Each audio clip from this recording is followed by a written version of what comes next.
저는 반려견 연사 강형욱이라고 합니다. 반갑습니다. 오늘 제가 해드릴 이야기는 산책에 대한 이야기고요. 이제 저도 똑같이 도시에 살다가 몇 년 전에부터는 외곽으로 나갔어요. 예, 그래서 전원 생활을 하고 있는데, 전원 생활을 하면서 도시에서 살면서 산책을 하는 것을 생각을 해보니, 이런 부분들은 고쳤으면 좋겠고, 이런 부분들을 우리가 가르치면 좋겠다라는 것들이 눈에 조금 더 이제 확연히 보이기 시작을 하더라고요. 이게 훈련사라고 하지만, 또 강아지 전문가라고 하지만, 그 생활 습관, 그리고 또 우리 사회, 또 그 사람이 어떻게 사는지까지 알 수가 없거든요. 똑같은 산책이라고 해도 미국에서는 다람쥐가 제일 걸림돌이래요. 다람쥐가 너무 많아서 이제 오토바이 자동차가 아니라 다람쥐 때문에 산책을 제대로 못하겠다고 하시는 분도 계셨거든요. 근데 한국에서는 인도에서 오토바이도 들어오고 또 자동차들도 이렇게 많다 보니까 이런 부분에 대한 몇 가지 아주 간단한 조언들을 해드리면 좋을 것 같아서, 내가 만약 반려견과 도시 산책을 한다면이라고 하는 주제로 이야기하려고 합니다. 산책 중요하죠? 내 강아지는 산책을 별로 좋아하는 것 같지 않다라고 있으십니까? 짜잔, 들어보세요. 진짜요? 그럴 수 있어요. 그럴 수 있어요. 산책을 대부분 다 좋아해요. 우리도 여행 좋아하잖아요. 그죠? 여행 좋아하고 맛있는 음식 먹는 거 좋아하지만 돌연변이들이 있을 수 있어요. 아니면 산책이라고 하는 기억이 별로 좋지 않을 수 있어요. 그런데 기본적으로 대다수의 반려견들은 산책을 몹시 좋아해요. 그냥 좋아하지 않아요. 정말 무진장 좋아해요. 왜냐면 밖에 나가면 가장 근본적인 생물의 요소인 사회성을 키울 수 있어요. 그리고 또 친구들을 만날 수 있고요. 그러다 보면은 나의 짝을 찾을 수 있어요. 그래서 왜 웃어요? 원래 그러는 거예요. 그래서 사회활동은 재밌는 거예요. 근데 반려견들도 같아요. 밖에 나가서 냄새를 맡고 친구들을 만나고 새로운 장소에 가서 좋은 친구들을 만나고 또 다른 이성 친구를 만날 수도 있고요. 이러면서 반려견들은 기본적으로 산책이라고 하는 것을 기분 너무 좋다 이기도 하나 생존의 명령이기도 해요. 그 친구들은 걷는 것 자체를 너무나 행복해도 하고요. 내 주변의 소식을 계속 얻고자도 하고요. 그리고 다른 누군가를 만나서 사이가 좋아지고 관계를 이뤄서 하나의 조직으로 만들어지는 그 과정 자체를 너무나 행복해해요. 내 반려견이 혹시 지나가다가 산책을 하다가 이렇게 딱 다른 강아지하고 딱 봤는데 나는 처음 보는 강아지인 것 같은데 내 강아지가 약간 야릇하게 이렇게 본 걸 보신 적 있으신가요? 왜 제가 이런 이야기를 해드렸냐면, 내 반려견은요, 저 강아지를 보지 않더라도 냄새를 충분히 맡고 다녔었다면 이 동네에 몇 마리의 개가 살고 몇 마리의 수컷 반려견과 암컷 반려견이 산 줄을 알아요. 그래서 이렇게 걷다 보면 여기 A라고 하는 반려견이 냄새가 나네. 여기서도 나네. 여기서도 나네.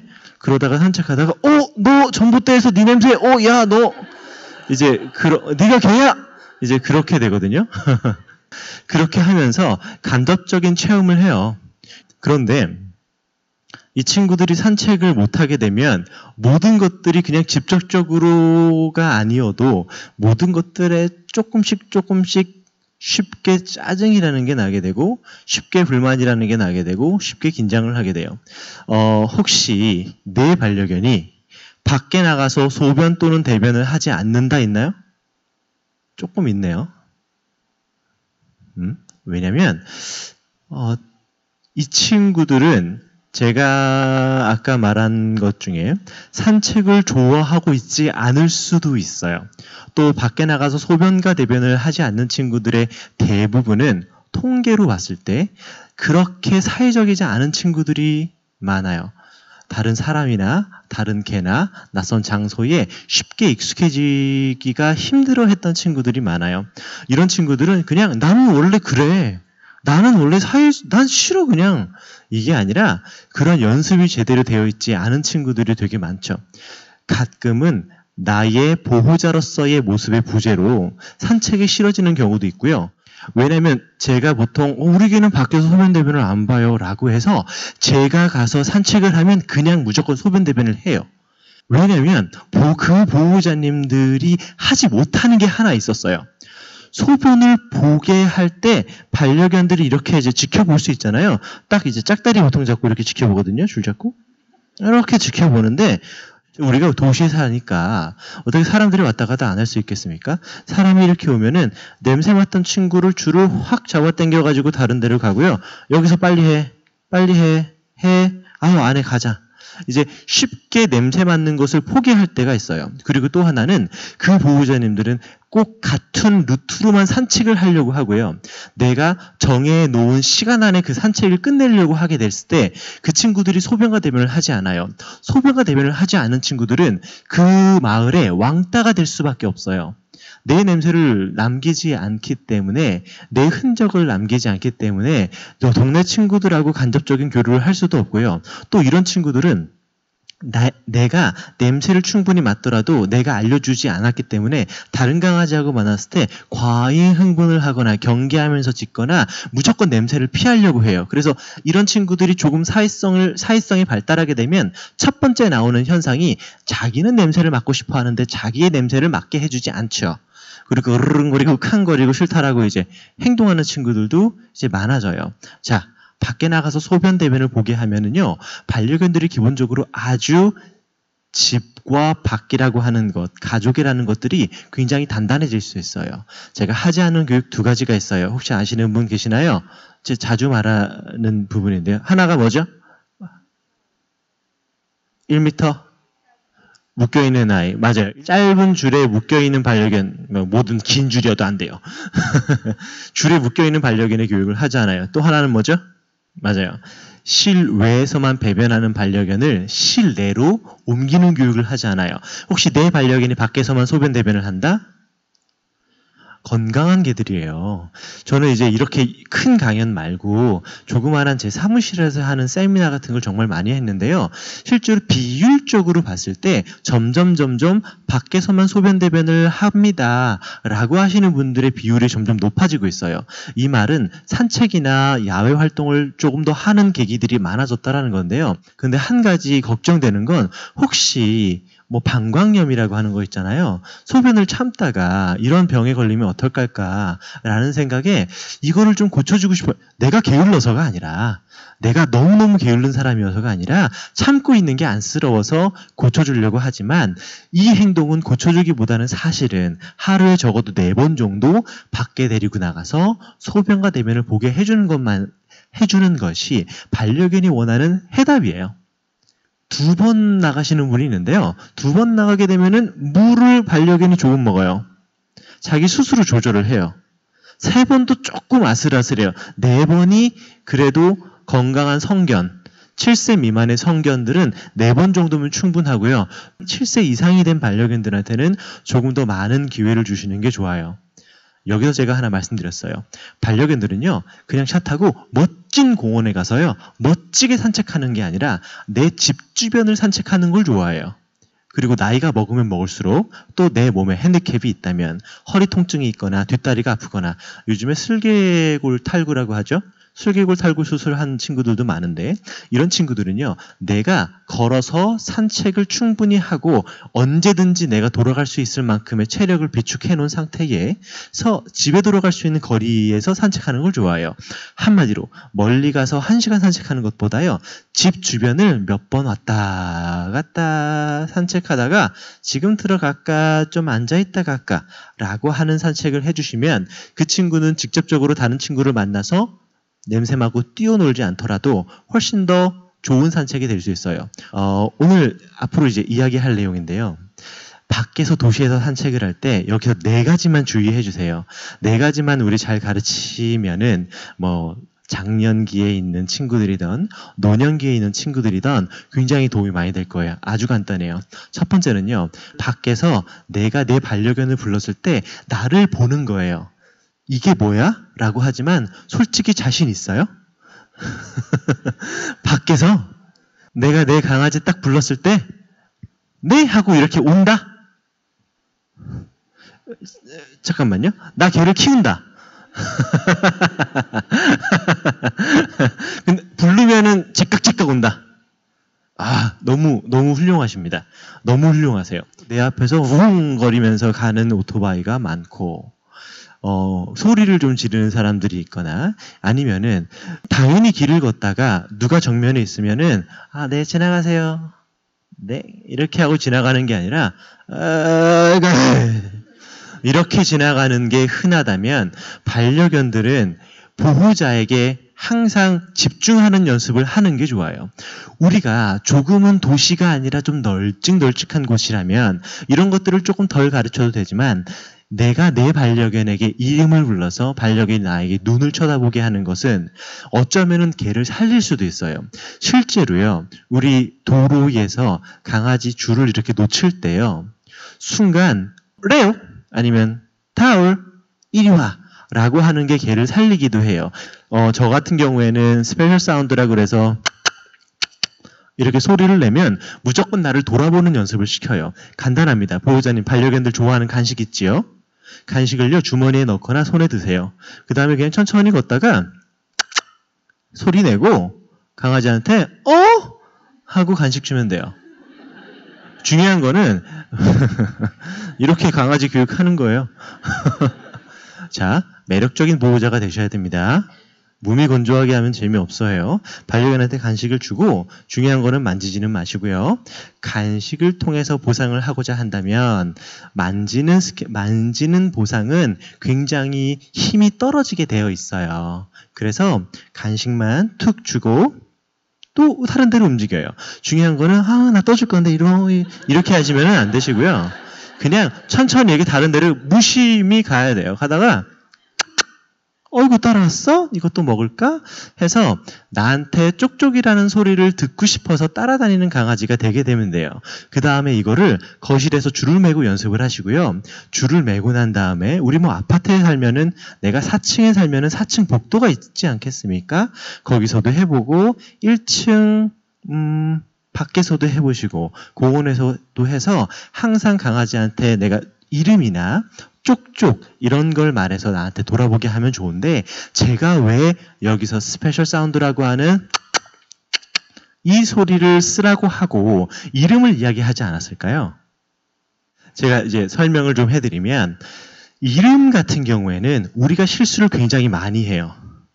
자, 내가 사실 이름을 부르며 지적을 하기도 한다? 그죠? 하죠? 다오리 같은 경우, 다올. 엄청나게 많은 의미가 있잖아요. 다올, 앉아, 다올, 앉아. 그렇게 하다 보니까 반려견이 자신의 이름을 불렀을 때 안 봅니다. 안 봐요. 저 손에 뭐가 들렸냐가 중요해요. 빗들었네, 아니면 간식 들었나? 간식 주머니 찼어? 이제 이런 거 보고 이름에 반응을 할지 안 할지 반려견이 구분을 이제 하기 시작을 해요. 그런데 이제 특별한 소리를 하나 만드는 거예요. 입소리, 이제, 마찰음이라고 하는데요. 이 소리 같은 경우에는 내 감정을 이렇게 이입하기 힘들어요. 한번 후련해볼까요? 좋아요. 2번이면 됩니다. 이음절. 자, 이음절이 효과적이에요. 그래서 저는 반려견의 이름을 만들 때 3개의 3음절의 이름을 잘 만들지 않아요. 바로 첼시, 타올. 이음절이 훨씬 더 반려견에게 명확하게 들려서 하시면 좋고요. 이렇게 하시면 됩니다. 자, 한번 그러면 쪽쪽 한번 해봤으니까 이 쪽쪽으로 화를 내보세요. 쪽쪽. 하나, 둘, 셋. 그러면 쪽쪽으로 기분 좋게 쪽쪽 해보세요. 뭐야 이게. 이게 무슨 강연이야.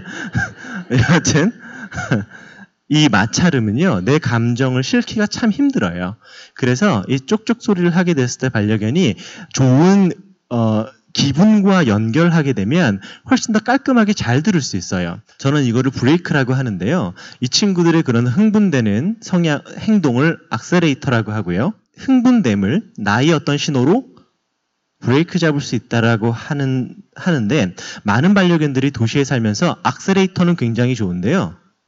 브레이크가 굉장히 약해지는 친구들이 많아요. 내가 쉘티, 보더콜리, 잭러셀 테리어 이런 친구들을 기른다? 뭐 보스턴 테리어, 뭐 프렌치 불도그 그래요? 이런 친구들은 천성이 악셀레이터가 그냥 좋아질 수밖에 없어요. 점점 나이가 먹으면서 브레이크가 약해져요. 그래서 어렸을 때부터 이런 나한테 시선을 유지하고 나를 계속 쳐다보고 나의 어떤 신호에 반응하는 연습을 많이 하는 것이 이 친구들이 도시에서 생활하는데 아주 유용해요. 그 다음은요, 반려견이 좋아하는 간식을 챙기는 건데요. 나 산책할 때 반려견이 무언가를 잘했을 때 보상하기 위해서 간식이나 아니면 좋아하는 거를 챙겨간다. 오케이. 챙겨가지 않는 분들은 뭘 가져가세요? 뭐 이런 거 가져갑니까? 이런 거? 꼭 챙겨가세요. 왜냐면 이런 게 있어요. 어린 강아지 때요. 되게 재밌는 게 이게 바닥에 냄새를 맡다 보면 별의별 게 다 있어요. 껌도 있고요. 조그마한 뭐 부스레기들도 있고요. 그러면 다 볼게요. 내 줄을 잡고 있고 나를 움직이지 못하게 하는 보호자, 밖에 나가서 땅 같은 데 보거나 어디 보면 너무 재밌고 맛도 다양하고 식감도 다양한 여러 가지 잡동사니들, 반려견이 뭐를 더 관심 갖고 좋아할까요? 바닥밖에 없어요. 그래서 포메라이언, 특히나 포메라이언 키우시는 분들이 저한테 어떤 거 의뢰 많이 하냐면요. 우리 강아지 완전히 땅강아지예요. 밖에 나가면 바닥에 있는 것만 미친 듯이 먹어요. 그런 강아지들 뿐만 아니라 많은 친구들이 밖에 나가서도 보호자를 쳐다보는 것이 재밌고, 쳐다봤을 때 되게 운이 좋아졌다라는 것을 계속 가르쳐주면 좋아요. 여러분들은 어차피 어떻게 해든 반려견하고 밖에 나가면 다른 이 여러 가지 사물의 냄새에 다양한 사람들, 다양한 반려견들보다 조금은 매력이 없어질 수밖에 없어요. 그래서 이 친구들한테 정말 히든 카드 같은 뭔가를 들고 갔으면 좋겠고요. 그런 것들이 이제 평상시에 반려견이 좋아하는 간식이었으면 좋겠어요. 자, 그 다음이 밖에서 앉아 엎드려 기다려. 너무 간단하다. 이게 뭐야? 라고 하겠지만 생각해 볼게요. 내 반려견이 밖에서 앉아라고 하면 앉아라고 하는 순간 2초 안에 앉는다. 손 들어보세요. 그 대단하신 분들이 많이 있기는 합니다. 자, 그럼 손 안 드신 분들 많잖아요. 내 강아지 사실 앉아 할 수는 있죠? 보통 2개월 때 떼잖아요.